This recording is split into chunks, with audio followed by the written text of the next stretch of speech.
আমার জায়গাটা হচ্ছে যে বুবলি যখন জানতে পারলো যে হুম হুম হুম সাকিবের এরকম একটা অতীত আছে হুম এবং সেটা পুরো দেশ যখন জেনে গেল, হুম তারপরেও তো বুবলির সাথে সাকিবের সংসার হয়েছে। হুম এই প্রশ্নটা শুধু কিবরিয়া স্যারের না, সমস্ত বাংলাদেশের মানুষের প্রশ্ন এটা, যে সবাই জানে শাকিব খানের একটি সংসার আছে অপু বিশ্বাসকে নিয়ে, তাদের একটি সন্তানও আছে।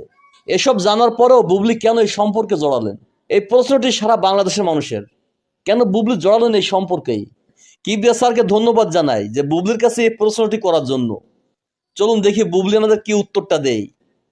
আমি যখন জিজ্ঞেস করেছি যে আচ্ছা এই ব্যাপারটা কি, তখন সে আমাকে বলেছে যে আমার এই আন্ডারস্ট্যান্ডিং প্রবলেমটা তো আমার অনেক আগে থেকেই।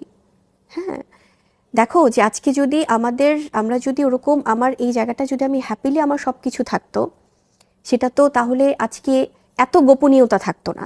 আমরা হয়তো অনেক সময় বলি যে ক্যারিয়ারের জন্য আমরা অনেক কিছু গোপন করে যাই, কিন্তু ক্যারিয়ারের জন্য হলেও কিবরিয়া ভাই যেটা হয় যে মানুষের আপনি তো অ্যাজ এ হাজব্যান্ড তো আপনার দায়িত্ব পালন করুন। সে জানা সত্ত্বেও শাকিব খানের একটি সংসার আছে, তারপর ওই সম্পর্কে নিজেকে জড়ালেন। একেবারে ঠিক অপু বিশ্বাসের সম্পর্ক যে কেটা জড়িয়েছিল সাকিবের সঙ্গে, বুবলিও সে কেটা জড়ালো। বর্তমানে কিছু কিছু মেয়েরা আছে এখনো বলে যে শাকিব খানের সন্তানের মা হতে চায়। তো এখানে বুবলির দোষটা কি ভাই দিব? এখানে শাবনাম বুবলি যে প্রশ্নের উত্তরটি দিলেন, আসলে আমার মনে ধরিনি। আপনাদের মনে ধরেছে নাকি অবশ্যই জানাবেন।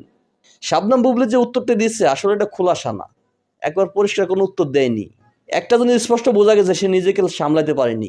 প্রিয় ভিউয়ার্স, এ বিষয়ে আপনার কোনো মতামত থাকলে অবশ্যই কমেন্টে জানান।